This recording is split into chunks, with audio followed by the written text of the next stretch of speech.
Hello students, good morning. Welcome to our channel Target Physics with Lalan Sharma. तो बच्चों good morning, good evening, good night, जो जिस समय पे देख रहा हो वो समझ ले। तो बच्चों आज हम लोग इससे पहले क्लास 11th का वीडियो ये पढ़े थे, स्पीड के बारे में हम पढ़े थे। तो स्पीड के बारे में टोटल अध्ययन किए। तो स्पीड कितने प्रकार का होता है, uniform speed, non uniform speed, और नॉन यूनिफॉर्म स्पीड कितने प्रकार का होता है उसका अध्ययन किए, सब फार्मूले का अध्ययन किए, एक न्यूमेरिकल भी लगाए थे। तो आज ठीक वही हेडिंग फिर अध्ययन करेंगे, वेक्टर फॉर्म वाला वेलोसिटी। वेलोसिटी का आज हम लोग अध्ययन करेंगे और इसका कंसेप्चुअल पॉइंट भी लास्ट में हम लोग याद करेंगे, पढ़ेंगे।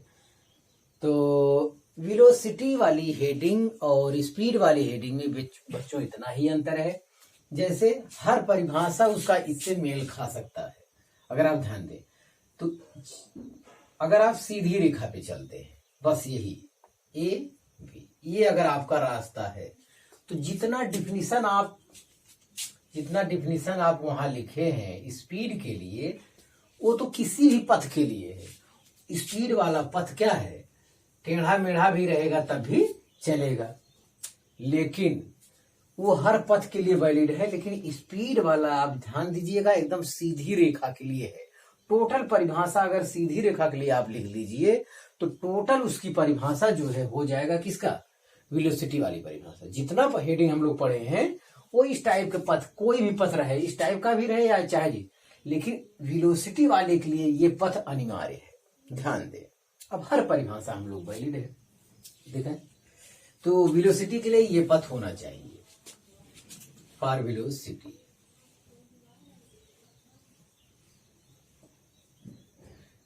तो वेलोसिटी ये वेक्टर क्वांटिटी है, ये वेक्टर मतलब डिस्प्लेसमेंट ये सीधी रेखा में होगा। हाँ ध्यान दें, वेलोसिटी तो हम लोग जानते हैं विस्थापन की दर को वेलोसिटी कहते हैं, हिंदी में कह दिया जाए, या कहा जाता है एकांक समय में गतिमान वस्तु द्वारा एकांक समय में निश्चित दिशा में तय की गई मार्ग की लंबाई को वेग कहते हैं, वेलोसिटी कहते हैं। तो निश्चित दिशा होना चाहिए, और निश्चित दिशा क्या है यहाँ पे, ए से बी, ये निश्चित दिशा है। तो अगर स्पीड वाले डिफिनीशन में आप फिक्स डायरेक्शन वही बीच में लिख दें तो वो जो डिफिनीशन हो जाएगी किसका हो जाएगी, वेलोसिटी का हो जाएगा। हाँ, तो पहला डिफिनीशन देखें वेलोसिटी का, the displacement travelled in fix direction, the distance travelled in fix direction by an object in unit interval of time is called velocity of the object. मतलब कोई वस्तु जो है एकांक समय में निश्चित दिशा में दूरी तय करता है तो वो उसका क्या कहलाएगा, वेलोसिटी कहलाएगा। तो एकांक समय में निश्चित दिशा में, तो निश्चित दिशा में तय की गई दूरी को क्या कहते हैं, वेलोसिटी कहते हैं। तो distance travelled in fix direction, दूरी तय करता है निश्चित दिशा में ऑफ एन ऑब्जेक्ट, वस्तु, in unit interval of time, एकांक समय में, तो उसे is called velocity of the object. तो वस्तु जो है एकांक समय में निश्चित दिशा में जब दूरी तय करता है तो उसे क्या कहा जाता है, उसे वेलोसिटी कहा जाता है। ये डिफिनीशन हो गया इंग्लिश में। एक दूसरा होता है, हिंदी में कहते हैं विस्थापन की दर को वेग कहते हैं, या इसी का अंग्रेजी है the rate of displacement with time is called velocity. जिनको ये डिफिनेशन बड़ा लगता है वो ये डिफिनेशन दिमाग में रखें। तो यहां डिस्प्लेसमेंट कह रहा है, डिस्प्लेसमेंट का मतलब सीधी रेखा होना चाहिए, बस केवल सीधी रेखा आप कर देंगे आज वाले में तो टोटल डिफिनेशन जो है आप स्पीड वाला जो है वेलोसिटी में प्रयोग कर पाएंगे। तो बच्चों velocity is equal to displacement upon time interval. हाँ, इसका नोट है बच्चों वेलोसिटी के लिए, वेलोसिटी में भी पॉजिटिव, नेगेटिव और जीरो।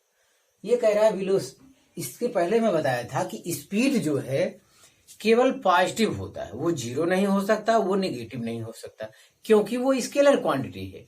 और हमारा वेलोसिटी जो है पॉजिटिव नेगेटिव कुछ भी हो सकता है। जैसे आप देखें यहाँ, ये अगर ओरिजिन है, अगर 4 मीटर पर सेकेंड से ये जा रहा है तो ये वेक्टर क्वांटिटी है, तो यहाँ हो जाएगा क्या 4i कैप। अगर ईस्ट में जा रहा है तब तो वेक्टर हो जाएगा 4i कैप मीटर पर सेकेंड। और अगर ये वेस्ट में जा रहा है यही, तो यहाँ कहेंगे -4i कैप मीटर पर सेकेंड। तो ध्यान दें, तो वेलोसिटी जो है में भी पॉजिटिव, ये पॉजिटिव भी हो सकता है जैसे कि यहां दिख रहा है, और वेलोसिटी में भी नेगेटिव और जीरो। तो वेलोसिटी जीरो भी हो सकता है टाइम के साथ, ध्यान दें। तो फिर कह रहा हूं the rate of displacement with time is called velocity, velocity is equal to displacement upon time interval. तो आप इसे उतार लेना। तो ये वेलोसिटी की डिफिनीशन आप इसे उतार लीजिए, फिर इसके और भाग का हम अध्ययन करेंगे।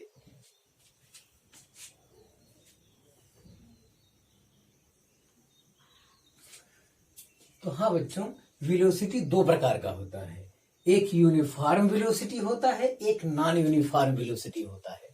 तो पहले यूनिफॉर्म वेलोसिटी को आप समझें। तो जैसे यूनिफॉर्म स्पीड था, सेम वही डिफिनीशन है यूनिफॉर्म वेलोसिटी का। अंतर केवल इतना है बच्चों कि वेलोसिटी जो होता है वो एक सीधे डायरेक्शन में होता है, ये चीज बस अगर आप इतना ख्याल करें तो डिफिनीशन में कोई अंतर नहीं आएगा। और जो स्पीड था उसका पथ किसी भी प्रकार का हो सकता है, टेढ़ा मेढ़ा, लेकिन वेलोसिटी का पथ, उसकी डिफिनीशन जो है सीधे डायरेक्ट पथ के लिए ही है, लागू होता है, ध्यान दें। अदरवाइज वो हमेशा बदल जाएगा। देखें, यूनिफॉर्म वेलोसिटी, एक समान वेग। When A particle covers equal displacement, जैसे ये एक सेकंड में इतना गया, अगले एक सेकंड में इतना गया, अगले एक सेकंड में इतना गया, अगले एक सेकंड में इतना गया, अगले एक सेकंड में इतना, अगले एक सेकंड में इतना। तो हर जगह 1 सेकंड 1 सेकंड 1 सेकंड 1 सेकंड, हर जगह 1 सेकंड लग रहा है। और 1 सेकंड में ये क्या है, 1 सेकंड में x डिस्टेंस मान लेते हैं, हर जगह है, सब क्या है, सेम है। तो अगर ऐसा है तो हम लोग उसे क्या कहेंगे, यूनिफॉर्म वेलोसिटी कहेंगे। तो जब कोई कण या वस्तु इक्वल समय में इक्वल डिस्प्लेसमेंट कवर करता है तो वस्तु की इस प्रकार की गति को यूनिफॉर्म वेलोसिटी कहते हैं। डिस्प्लेसमेंट कवर करता है, तो आप जानते हैं डिस्प्लेसमेंट क्या होता है, एक सीधी रेखा होता है। डिस्प्लेसमेंट होता है इनिशियल और फाइनल पोजीशन के बीच की शॉर्टेस्ट डिस्टेंस होता है, और शॉर्टेस्ट डिस्टेंस सीधी रेखा ही हो सकती है। तो हम समझते हैं आपको बात समझ में आ गई होगी। तो व्हेन ए पार्टिकल कवर्स, जब एक पार्टिकल कवर्स माने तय करता है equal displacement in equal interval of time is called uniform velocity. तो ये बच्चों वेलोसिटी है। वेलोसिटी ये वेक्टर क्वांटिटी है, वेलोसिटी एक वेक्टर क्वांटिटी है, ये बताया जा चुका है। तो यूनिफॉर्म वेलोसिटी, अब जितने वेलोसिटी हैं सब वेक्टर क्वांटिटी रहेंगे। इसका भी मात्रा क्या होता है, मीटर पर सेकेंड होता है। तो हम समझते हैं बच्चों ये डिफिनीशन आपको क्लियर हो गया होगा, आप इसे उतार लीजिए।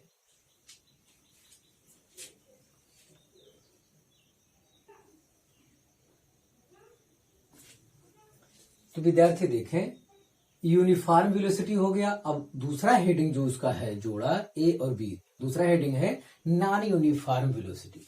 नॉन यूनिफॉर्म वेलोसिटी बच्चों वो भी वेलोसिटी है, तो वेक्टर क्वांटिटी है, तो वो सीधी रेखा में होना चाहिए। इसमें क्या है, जब कोई गतिमान वस्तु समान समय अंतराल में असमान डिस्प्लेसमेंट तय करता है तो वस्तु की इस प्रकार की गति को हम लोग नॉन यूनिफॉर्म वेलोसिटी कहते हैं। अब यहाँ डिस्प्लेसमेंट की बात किया, डिस्प्लेसमेंट मतलब सीधी रेखा में होना चाहिए। जैसे पहले समय में इतना डिस्प्लेसमेंट, दूसरे समय में इतना हो गया और ज्यादा हो गया, और तीसरे सेकंड में इतना ज्यादा तय कर रहा है, इतना ज्यादा, और चौथे सेकंड में इतना ही कर रहा है, तो हमेशा कम ज्यादा हो, जरूरी नहीं केवल ज्यादा ही हो, कम भी हो सकता है। एक सेकंड में कभी सीधी रेखा पर, एक सेकंड में सीधी रेखा पर कम डिस्प्लेसमेंट कवर करे, और अगले एक सेकंड में बहुत ज्यादा करे, अगले एक सेकंड में बहुत कम ही कर दे। तो इस प्रकार का अगर कोई है वेलोसिटी तो उसे नॉन यूनिफॉर्म वेलोसिटी कहा जाता है। बच्चों मैं फिर कह रहा हूं, स्पीड का जितना भी डिफिनेशन हम लोग पढ़े हैं वो किसी भी पथ के लिए लागू होता है। वही डिफिनेशन हम लोग लिख सकते हैं यूनिफॉर्म वेलोसिटी के लिए लिख सकते हैं। केवल आपको सीधा पथ कर देना है बस, क्योंकि यहाँ पे आता है डिस्प्लेसमेंट, और डिस्प्लेसमेंट होता है initial shortest distance between initial position to final position. तो शॉर्टेस्ट डिस्टेंस होता है स्ट्रेट लाइन, सीधी रेखा ही होती है। तो इससे आपकी कहीं डिफिनेशन पूरा सेम डिफिनेशन आएगा, स्पीड वाला भी और वेलोसिटी वाला भी। तो केवल इतना ध्यान देना। और स्पीड वाला वो किसी भी पथ के लिए लागू होता है, वो इसके लिए भी लागू होता है और टेढ़े मेढ़े रास्ते के लिए भी होता है, लेकिन वेलोसिटी केवल सीधे पथ के लिए ही लागू होता है, ध्यान दें। अब इसकी डिफिनेशन इंग्लिश में, when A particle covers unequal displacement, देखिए अनइक्वल डिस्प्लेसमेंट, कभी कम कभी ज्यादा, in equal interval of time is called non uniform velocity. अब नॉन यूनिफॉर्म वेलोसिटी ये बच्चों दो प्रकार का होता है, जैसे स्पीड दो प्रकार का होता है वैसे नॉन यूनिफॉर्म वेलोसिटी भी दो प्रकार का होता है, एवरेज वेलोसिटी और इंस्टेंटेनियस वेलोसिटी। तो उसको हम बताते हैं, आप इसे उतार लीजिए।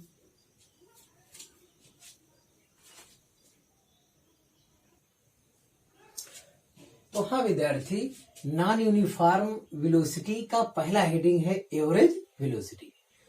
अगर ये नॉन यूनिफॉर्म वेलोसिटी ना होता तो एवरेज निकालने की क्या जरूरत होती, तब तो हमेशा वो डिस्प्लेसमेंट सेम ही आता। देखें ये सीधी रेखा ए बी, मैं बार बार सीधी रेखा की चर्चा कर रहा हूं और ये बहुत ही कीमती है, इससे पूरी परिभाषा आसान हो जाता है, स्पीड और वेलोसिटी सेम हो जाएगा, उसको कंसेप्ट समझने में, डिफिनेशन समझने में कोई दिक्कत नहीं होगी। तो इसका ही ये भाग है। तो एवरेज वेलोसिटी, अभी देखिए average velocity is equal to total displacement travelled upon time, ठीक है। तो टोटल डिस्प्लेसमेंट, जैसे एक सेकंड में इतना दूरी तय किया, अगले एक सेकंड में इतना किया, अगले एक सेकंड में इतना किया, अगले एक सेकंड में इससे कम किया, तो इस टाइप से होता है। तो टोटल डिस्प्लेसमेंट हम जोड़ लेंगे, डिस्प्लेसमेंट मतलब उस सीधी रेखा में चलेंगे तब तो डिस्प्लेसमेंट आएगा। हाँ ऐसा भी हो सकता है, पथ ऐसा भी रहे, ऐसा भी रहे, ऐसा भी रहे तो भी चलेगा। इतना अलग से जोड़ेंगे, इतना अलग से, इतना अलग से, इतना अलग से, इतना अलग से, टोटल डिस्प्लेसमेंट अपॉन इतने का, इतने का, इतने का, ये टाइम हम जोड़ लेंगे। सीधी रेखा तब भी है, मतलब जब भी चलेगा वो रेखा जितनी कवर करेगी, एक सेकंड में इतना किया, अगले एक सेकंड में इतना तय किया, अगले एक सेकंड में इतना, तब भी तो ये सीधी रेखा ही हुई। इतना ये सीधा रेखा, इतना ये सीधा रेखा है। हाँ इसका पथ ऐसा नहीं हो सकता जब सीधा ना हो, सीधा रहना पड़ेगा। तो total displacement upon time taken को ही क्या कहा जाता है, एवरेज वेलोसिटी। डिस्प्लेसमेंट बच्चों अब है तो जाहिर है को सीधी रेखा होना चाहिए, मतलब पहले टाइम में सीधी रेखा, फिर दूसरे टाइम में अलग से पथ बदल दे, लेकिन वो रहना चाहिए सीधी रेखा, अगले टाइम के लिए भी सीधी रेखा ही होना चाहिए। तो ड्यूरिंग नॉन यूनिफॉर्म वेलोसिटी, असमान गति,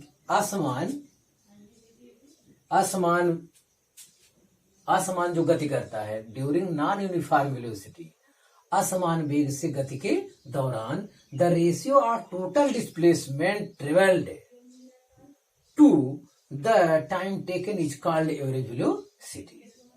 तो हम समझते हैं कि आप असमान गति करते हुए कण का, असमान गति करते हुए वस्तु द्वारा तय की गई कुल दूरी और लगा कुल समय के रेशियो को, अनुपात को ही हम लोग क्या कहते हैं, एवरेज वेलोसिटी कहते हैं। तो यहाँ बच्चों दूरी नहीं, विस्थापन यहाँ कहना चाहिए था हिंदी में। तो वेलोसिटी के लिए वो चीज आप विस्थापन प्रयोग करेंगे, यही चीज स्पीड के लिए क्या करेंगे, डिस्टेंस या दूरी प्रयोग करेंगे हिंदी में। तो हम समझते हैं ये मामला आपका कवर हो गया होगा। ये सीधे पथ के लिए है बाकी दोनों average speed average velocity same concept पे चलता है। ये वेक्टर क्वांटिटी है, वो स्केलर क्वांटिटी है। तो वेक्टर है तो ये सीधी रेखा के लिए साइड वैल्यू। तो फिर ध्यान दें, ड्यूरिंग नॉन यूनिफॉर्म वेलोसिटी, असमान वेग के दौरान the ratio of total displacement travelled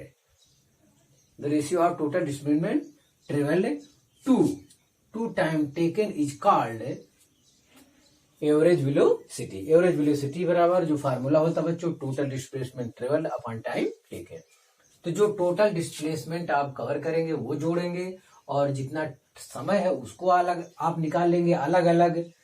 अगर इस टाइप का पाथ है तो अलग अलग निकालना पड़ेगा, यहाँ भी है तो टोटल टाइम जोड़ना पड़ेगा।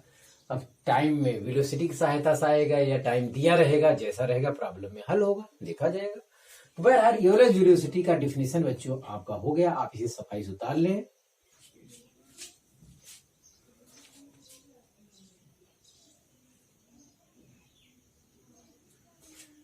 तो विद्यार्थी, नॉन यूनिफॉर्म वेलोसिटी का दूसरा और अंतिम हेडिंग हम लिख रहे हैं इंस्टेंटेनियस वेलोसिटी।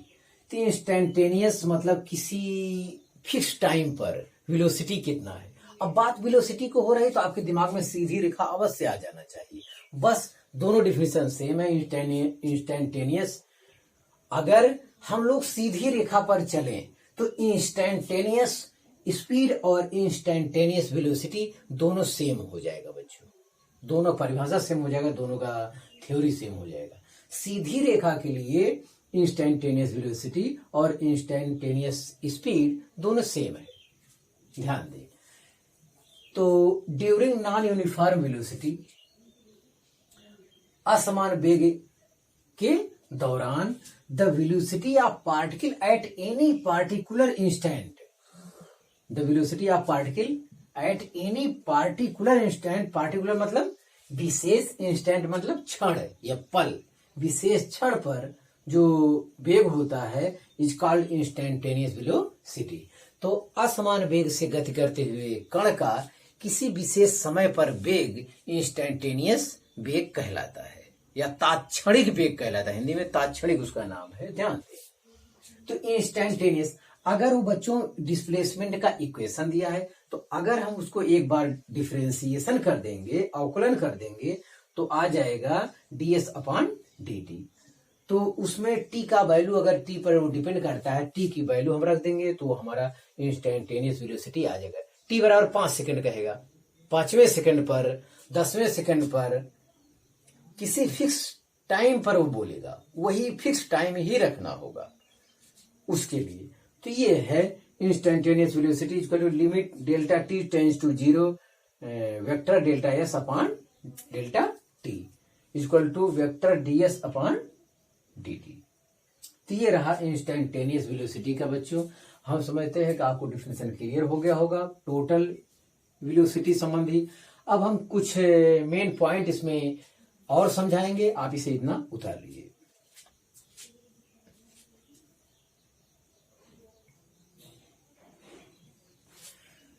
तो विद्यार्थी, कंसेप्टुअल न्यूमेरिकल लगाने के लिए, आईआईटी नीट लेवल का न्यूमेरिकल लगाने के लिए कुछ और कंसेप्ट की आवश्यकता होगी, कुछ और तरीके से समझना होगा। इससे हम मेन पॉइंट में आपके लिए लेकर आए हैं, आप उसे उतार लें, ध्यान दें।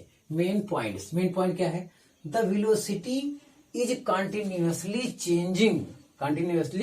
Changing with time, then average velocity is equal to, देखो यह एवरेज वेलोसिटी VAV कोई लिखता है, AVG जैसे हम लिखे हैं, या NCERT वाला ऐसे भी लिखता है एवरेज वेलोसिटी। एवरेज वेलोसिटी ये समय के साथ एवरेज वेलोसिटी है। अगर समय के साथ एवरेज वेलोसिटी देता है तो इंटीग्रेशन VDT, वेलोसिटी का समय के साथ आप इंटीग्रेशन करेंगे अपॉन टोटल टाइम के लिए वो dt लिख देंगे तो टोटल समय आ गया। dt का इंटीग्रेशन होता है 1, मतलब t हो जाएगा। t मतलब हो गया टोटल टाइम, t मतलब हो गया टोटल टाइम। तो इस टाइप का जिनको इंटीग्रेशन या डिफरेंशिएशन नहीं आता है वो मैथमेटिकल टूल्स का हमारा वीडियो देखें, समझे, कोई दिक्कत हो तो वहां बतावें। लेकिन आप यहाँ तब न्यूमेरिकल लग पाएगा इसमें जब आप डिफरेंशिएशन और इंटीग्रेशन का विधिवत अध्ययन करके आएंगे, तभी अच्छे सवाल हो पाएंगे। तो ध्यान दें, तो एवरेज वेलोसिटी होता है अगर टाइम के साथ चेंज हो रहा है तब।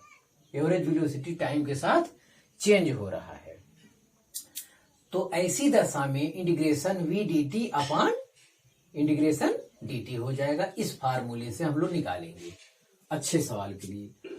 और अगर दूसरा केस क्या है, the velocity is continuously changing with displacement, जिसके साथ चेंज होगा, देन एवरेज एवरेज वेलोसिटी को इस प्रकार लिया जाता है। यस, ये दर्शा रहा है कि जो वेलोसिटी है वो चेंज हो रहा है डिस्प्लेसमेंट के सापेक्ष।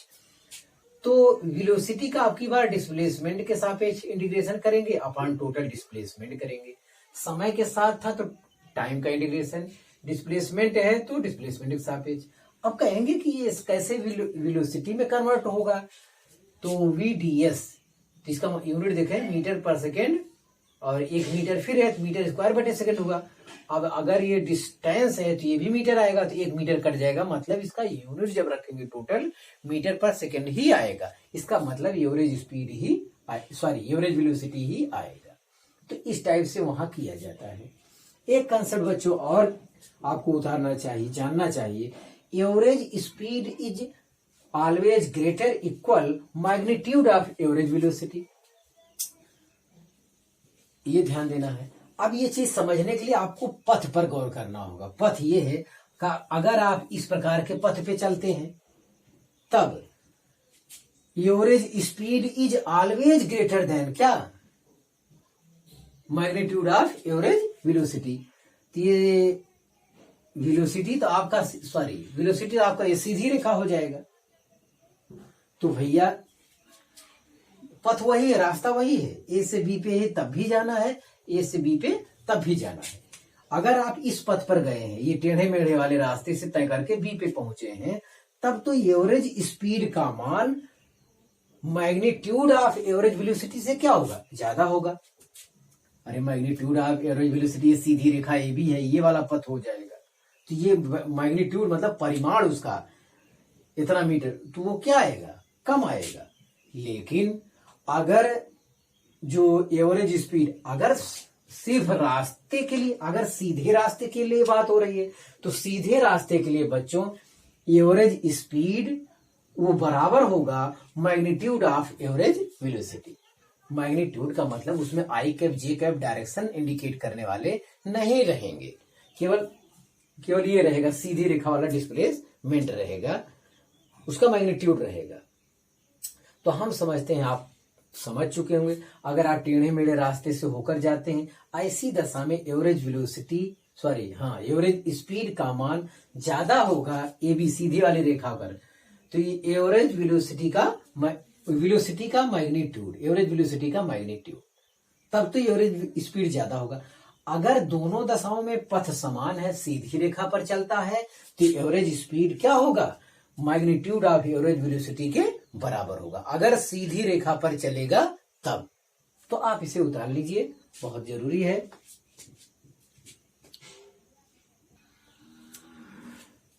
विद्यार्थी 2 पॉइंट और क्लियर करें, बहुत अच्छा पॉइंट है, ध्यान दें। तो 3 पॉइंट हो गया, 2 ये, एक और अभी पॉइंट क्लियर करना हमको। ए पार्टिकल में have constant speed but variable velocity. मतलब क्या ये संभव है कि कोई पार्टिकल कांस्टेंट स्पीड से जा रहा हो लेकिन उसकी वेग वेरिएबल हो, क्या ये संभव है? हाँ, ये संभव है बच्चों। वो कब संभव है? ड्यूरिंग यूनिफॉर्म सर्कुलर मोशन, जो कि आगे आपको पढ़ाया जाएगा। आप देखें, अगर आप इस टाइप से सर्किल में गति करते हैं, सर्किल में 5 मीटर पर सेकेंड, कितने स्पीड से? 5 मीटर पर सेकेंड से हर जगह गति कर रहे हैं। तो 5 मीटर पर सेकेंड से गति कर रहे हैं, तो ये पार्टिकल में है कांस्टेंट स्पीड। तो पार्टिकल का क्या है, स्पीड क्या है, कांस्टेंट है। बट यहाँ पे ये डायरेक्शन है, यहाँ पर ये डायरेक्शन है, यहाँ पर ये डायरेक्शन है, यहाँ पर ये डायरेक्शन है। बट वेरिएबल वेलोसिटी, लेकिन वेलोसिटी बच्चों क्या होगा, वेरिएबल होगा, क्योंकि वेलोसिटी वेक्टर क्वांटिटी है। डायरेक्शन चेंज होने पर वेलोसिटी क्या होता है, चेंज हो जाता है। तो अगर कोई कहे कि कोई ऑब्जेक्ट है वो यूनिफॉर्म स्पीड से गति कर रहा है तो क्या वेलोसिटी वेरिएबल होगा, हो सकता है? तो आप कहेंगे हाँ हो सकता है यूनिफॉर्म सर्कुलर मोशन में। तो हम समझते हैं आपको ये कॉन्सेप्ट समझ में आ गया होगा, ये पॉइंट। और इसमें का अगला point, direction of motion determined by velocity not displacement. ये एक कीमती लाइन है।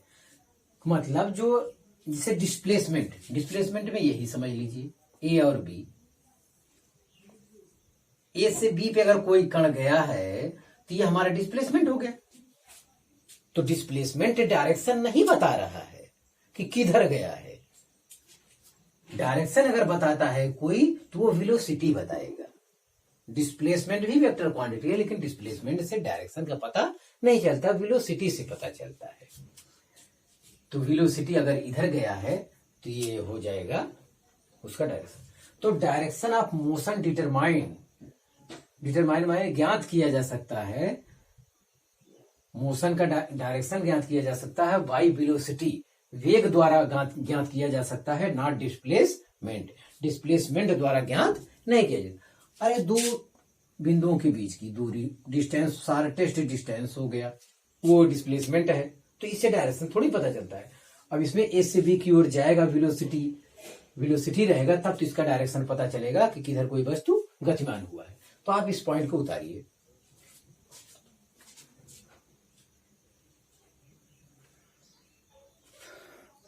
तो बच्चों आज का लास्ट पॉइंट है हमारा, और इससे वीडियो समझ लिया जाए तो स्पीड जो होता है, ये देखें, मैं बार बार कह रहा हूं कि इसका कॉन्सेप्ट, वेलोसिटी का जब भी आपको कॉन्सेप्ट समझना हो और चाल का, तो चाल के लिए कोई भी, स्पीड के लिए कोई भी पथ आप बना दीजिए टेढ़ा मेढ़ा, जबकि स्पीड के लिए सीधी रेखा बनाइए, और टोटल डिफिनीशन उसी पे आप फिगर को ख्याल कर करके आप पढ़ते जाइए, याद करते जाइए, एकदम कॉन्सेप्ट क्लियर होता चला जाएगा। तो यही कह रहा है, लास्ट पॉइंट ये हमारा कह रहा है, when A particle moves with uniform velocity. तो यूनिफॉर्म वेलोसिटी का क्या मतलब होता है? यूनिफॉर्म वेलोसिटी का होता है तो पार्टिकल इक्वल समय में इक्वल डिस्प्लेसमेंट कवर करता है, तो यूनिफॉर्म वेलोसिटी कहलाता है।